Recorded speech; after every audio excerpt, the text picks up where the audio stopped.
Hello दोस्तों, स्वागत है आप सभी का। आज के इस वीडियो में जो है एक प्रश्न था। काफ़ी पहले, मेरे ख्याल से 2 हफ्ते पहले कोई कमेंट था जो हैंड व्यू में रह गया था। प्रश्न ये किया गया था कि हमारे लाइफ के अंदर हमारा मिड पॉइंट लॉट ज़्यादा इंपॉर्टेंट है या फिर हमारा आत्मकारक ग्रह जो है उसकी अहमियत ज़्यादा है। ठीक है। अब सबसे पहली कंडीशन में क्या होता है दोस्तों, इंडिविजुअल चार्ट्स आते हैं। तो जब इंडिविजुअल चार्ट्स आते हैं वहाँ पे एक व्यक्ति की लाइफ है, वहाँ पे आप कोई भी चीज़ ऑब्जर्व नहीं कर सकते। ये बारीकियां तभी समझ में आएंगी जब आपके पास एग्जैक्टली सेम लोकेशन पर सेम टाइम ड्यूरेशन के अंदर दो व्यक्तियों का जन्म हो जाए। और अगर उन दोनों व्यक्तियों के जीवन में कुछ अंतर चल रहा है तब आप समझ पाओगे कि कुछ और भी क्रूशियल फैक्टर्स होते हैं जो किसी भी इंडिविजुअल लाइफ्स को इफेक्ट करते हैं। ये रेयरली ही हो पाएगा क्योंकि 90% केसेस में जो लोग आते हैं वो एक इंडिविजुअल आइडेंटिटी की तरफ से आते हैं और उनकी चलने वाली दशाओं को हम उतनी आसानी से सामने रख देते हैं। लेकिन फिर से वही कह रहा हूँ, दो लोग आपको एग्जैक्टली मिले जो एक ही दिन में थोड़े से समय अंतराल, जैसे कि ये जो कुंडलियां हैं ये दो बच्चों की कुंडलियां हैं जो कि एक दिन में एक समय अवधि के अंदर मात्र 3 मिनट के हेरफेर में जन्म लेके बैठे।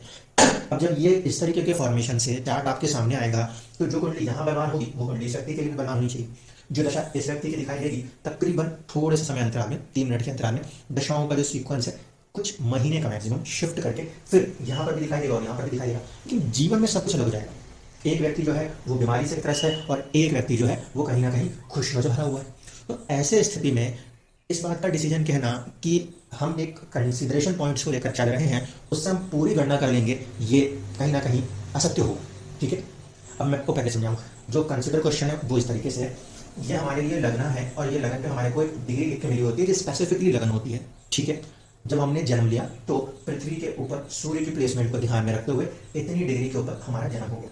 ये दोनों ही जातकों का जन्म सेम डिग्री में दिखाई देता है, लेकिन आप देखोगे तो यहाँ पर 27 डिग्री के बाद ये फिगर 10 मिनट का बनता है और 3 मिनट के आसपास के जन्म के अंतर के कारण यहाँ पे ये 27 डिग्री में ही ये 50 मिनट का अंतर बनता है। कुल मिलाकर अगर बारीकी से गणना करने बैठेंगे तो उस स्थिति में ये 10 और ये 50 तकरीबन तकरीबन जो है वो 40 मिनट्स का उस बाइन्यूट कैलकुलेशन में अंतर है।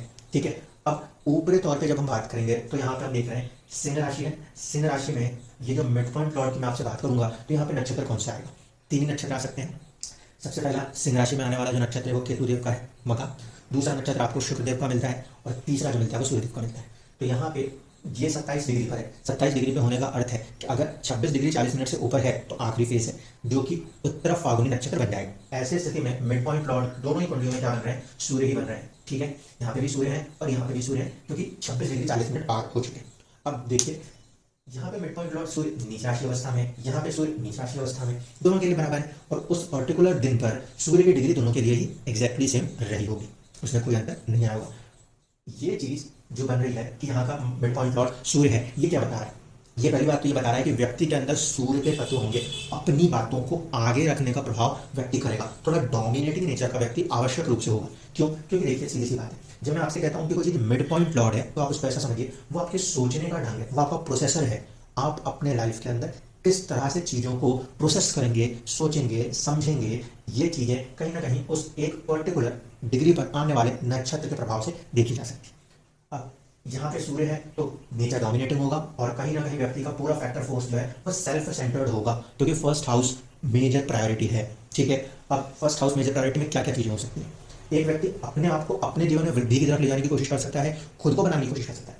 तो जब हम मिड पॉइंट लॉर्ड को उठा के देखते हैं तो हमारी सोच को दर्शाता है कि व्यक्ति की जो सोच होगी वो सोच उसे किस पर काम कराना चाहिए।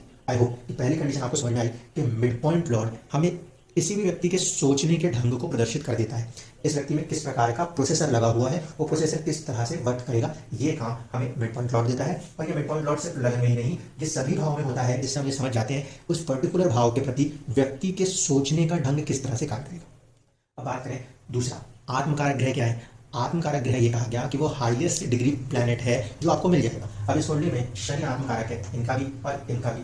अब देखिए आत्मकारक ग्रह बेसिकली हमें क्या दर्शा रहा है? आत्मकारक ग्रह इस बात को बताने की कोशिश करता है कि जीवन के अंदर हम किस चीज के कॉन्ट्रैक्ट को लेकर चल के आए हैं इस जन्म के अंदर। ठीक है।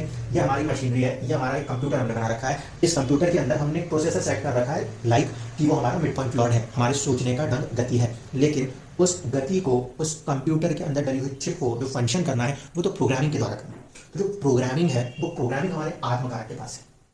पूरा सिस्टम जो हम समझने की कोशिश कर रहे हैं, ऑब्जर्व करने की कोशिश कर रहे हैं, उसकी कोई ना कोई एक प्रोग्रामिंग होगी, क्योंकि प्रोग्रामिंग ही तो बताती है कि कंप्यूटर में एंड रिजल्ट किस तरफ जाना चाहिए। इस लगन में बहुत सारे लोग पैदा होते हैं, लेकिन उनकी प्रोग्रामिंग्स जो है वो डिफरेंट है। ठीक है, इस बात को समझिए, प्रोग्रामिंग डिफरेंट है। तो आत्मकारक ग्रह क्या है? आत्मकारक ग्रह इस बात को दर्शाता है कि इस आत्मा के जन्म लेने की वजह क्या है, यानी कि उसकी प्रोग्रामिंग, उसकी जो डेवलपमेंट है वो आत्मकारक ग्रह के इर्द गिर्द घूमेगी।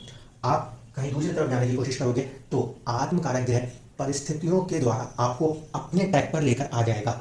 ठीक है, तो आपका पहला सवाल ये था कि अहमियत किसकी है, मिड पॉइंट लॉर्ड इंपॉर्टेंट है या आत्मकारक इंपॉर्टेंट है?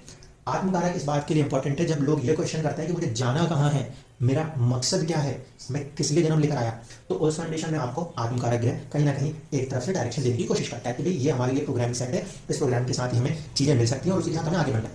अब देखिए तीसरा फैक्टर, यहाँ पे आत्मकारक सेम था, यहाँ पर लगन का मिड पॉइंट नक्षत्र बिल्कुल एक तरीके से सेम था। मैं शब्द कह रहा हूँ नक्षत्र, ठीक है, यहाँ पर भी सूर्य का था और यहाँ पर भी सूर्य का था, लेकिन अंतर देखिए मिड पॉइंट के सिर्फ कितने में, ये 10 मिनट और ये 50 मिनट, 3 मिनट के अंतर पे ये दोनों जो प्रोसेसर्स है ना, इन दोनों प्रोसेसर की कैपेसिटी में चेंज ओवर हो गया। ठीक है, तो मिड पॉइंट लॉर्ड इंपॉर्टेंट है, लेकिन मिड पॉइंट लॉर्ड के अंदर भी उसके बहुत सारे छोटे छोटे टुकड़े हैं, वो अहमियत रखते हैं। पूरी की पूरी एस्ट्रोलॉजी के अंदर सबसे ज्यादा सटीक अगर कोई बात हम कहते हैं वो नाड़ी में होती है, और नाड़ी बहुत ही लिमिटेड लोगों को मिल पाती है, इसको ध्यान रखिएगा। अब मुझे नहीं आती नाड़ी, मैं उसमें इतना डायरेक्ट नहीं रखता, लेकिन एक बात आपको समझा, आपका जो मिड पॉइंट लॉर्ड है उसके अंदर भी बहुत सारे छोटे छोटे टुकड़े हैं। आप बस इतना समझ लीजिए कि ये जो 40 मिनट का डिफरेंस है 50 और 10 के बीच का, इसके अंदर नाड़ी ने बहुत ही बड़ा खेल लगा दिया। इस व्यक्ति के लिए नाड़ी 8 नंबर से लगन बनाने पे आ गई, और इस व्यक्ति के लिए नाड़ी जो है वो 12 नंबर से लगन बनाने पे आ गई।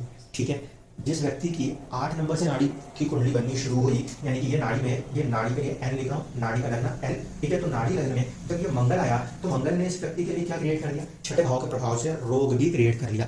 ठीक है, प्लेसमेंट उसकी पंचम भाव से रही, कई सारी चीजें रही, लेकिन हुआ क्या, इस डिवीजन चेंज होने पर, इस नक्षत्र लॉर्ड के अंदर थोड़ा सा डिग्री का चेंज होने पर जो बारीक से D150 क्रिएशन है वो शिफ्ट हो गया और वो नाड़ी अंश में चेंज कर दिया, जिसके कारण व्यक्ति के जीवन के अंदर बहुत सारी चीजें बदल सी गई।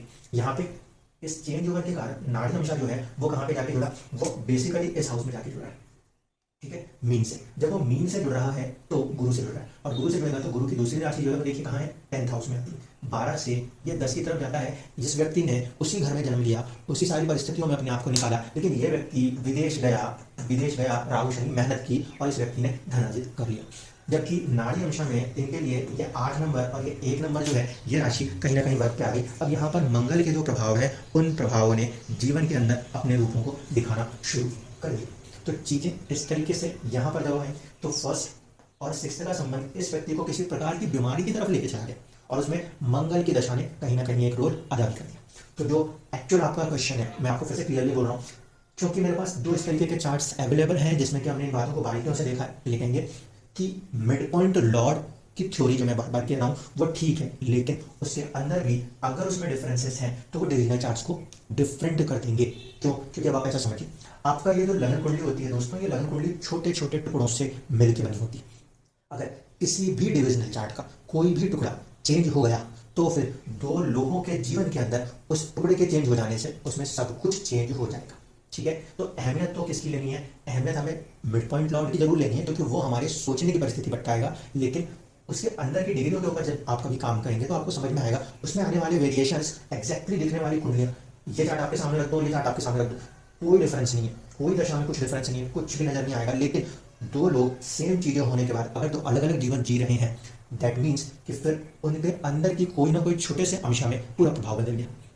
जब ये व्यक्ति की मृत्यु हुई थी पिछले जन्म में, तो इसके कर्म का जो फैक्टर्स इसके साथ कनेक्ट हुआ था उसने इसके लिए एक चीज बना दी, और जब इस व्यक्ति की मृत्यु हुई थी उस सिचुएशन के अंदर, तब इस व्यक्ति के कर्म ने इसके लिए कोई और चीज बना दी। यहाँ से हम जब चीजों को जोड़ने की कोशिश करेंगे तो हमें सब कुछ जैसा दिखाई देगा, लेकिन उस जरा सी चीज ने इस व्यक्ति के सबसे कोर डिविजनल चार्ट को चेंज कर दिया और इसका डिविजनल चार्ट वहां पे चेंज हो गया, जिसकी वजह से जो कंप्लीट रिजल्ट्स हैं वो कंप्लीट रिजल्ट्स सेम दशा दिखने के बाद, सेम प्लेसमेंट दिखने के बाद, सेम एनवायरनमेंट में जीवन दे देने के बाद भी बदल गए। इस कारण से फैक्टर ऑफ इम्पैक्ट की अगर मैं बात करूं कि कौन इंपॉर्टेंट है, तो मेरे लिए सिर्फ मिड पॉइंट लॉर्ड या आत्मकारक ये इंपॉर्टेंट नहीं है, इससे ज्यादा इंपॉर्टेंट ये है कि वो जो अंश वहां पे क्रिएट होगा वो फाइनल अंश क्या बनेगा जो कि व्यक्ति को निकाल के लेके जाएगा। यदि मिड पॉइंट्स के लॉर्ड के अंदर आने वाले अंशाज में भी प्रॉब्लम आ गई तो भी हमारे को ऊपर से चीजें एक जैसी दिखेंगी, बस रिजल्ट सेम होंगे। देखिए अब इसमें फिर बात को समझा दूं। इस व्यक्ति ने भी अपने आप को ही बनाया, मंगल के प्लेसमेंट है, सूर्य की प्लेसमेंट है, व्यक्ति ने अपने व्यक्तित्व को बनाया, लेकिन इसका नाड़ी अंश इनको प्रोफेशनल करियर में ग्रोथ दिखा रहा था। जबकि इस व्यक्ति के लिए यहाँ पे मंगल है, यहाँ पे सूर्य है, सूर्य के आधार पर इस व्यक्ति ने भी अपनी हेल्थ के ऊपर ही काम किया, लेकिन क्यों? क्योंकि यहाँ नाड़ी अंश जो है वो कहीं ना कहीं कनेक्ट हो रहा था 8 और 1 नंबर से, जो कि मंगल का नाड़ी प्रभाव है, मंगल की राशि प्रभाव है। जब इसको लगन बनाने गए तो छठा संघर्ष ले आया, रोग ले आया, बीमारियां ले आया और मंगल शरीर का कारक हो गया।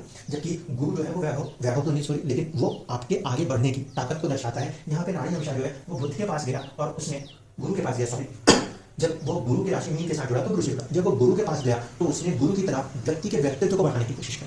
इसीलिए जो छोटे छोटे टुकड़े मिलकर एक बड़ी पिक्चर बना रहे हैं, वो टुकड़े कहीं ना कहीं एक फैक्टर इम्पैक्ट दिखाते हैं जो कि हमारे जीवन के अंदर प्रभाव देते हैं। भले ही प्रोग्रामिंग यहाँ भी शनि से चली हो या यहाँ भी शनि से चली हो, लेकिन प्रोग्रामिंग के बीच में एक कोई छोटा सा ऐसा टुकड़ा आया है जिसने कि उस प्रोग्राम को रीड करने की कैपेसिटी उस सिस्टम के अंदर चेंज कर दी, जो कि आपको मिड पॉइंट लॉर्ड के भी अंदर जाने पर, डिविजनल चार्ट्स में जाकर समझने पर समझ में आ जाएगा।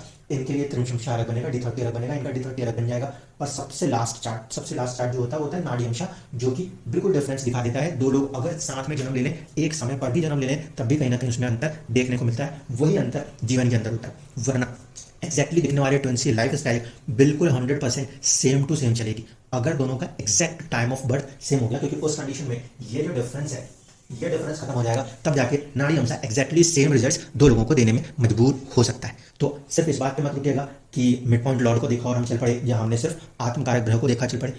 और चीज जो पकड़नी है वो यही पकड़नी है कि कहीं ना कहीं आपका एंड फैक्टर इस तरीके से कनेक्टेड है, वो आपको कहाँ पे मूव ऑन कराना चाहेगा। उम्मीद करता हूँ कि आपको आपके सवाल का जवाब मिल गया होगा। दोनों की अपनी अपनी इंपॉर्टेंस तो है, लेकिन जो फाइनल डिसीजन है ना, वो कहीं ना कहीं स्पेसिफिकली डिविजनल चार्ट्स के अंदर जाके चेंज हो जा रहे हैं। वहां पे उनका फैक्टर जैसे ही चेंज हो रहा है, वैसे हमारे लाइफ के अंदर हमारे रिजल्ट्स में वेरिएशन आ जा रहा है। प्लैनेट्स वही है, सिचुएशंस वही है, दशाएं वही है, बट रिजल्ट्स डिफरेंट होंगे। धन्यवाद।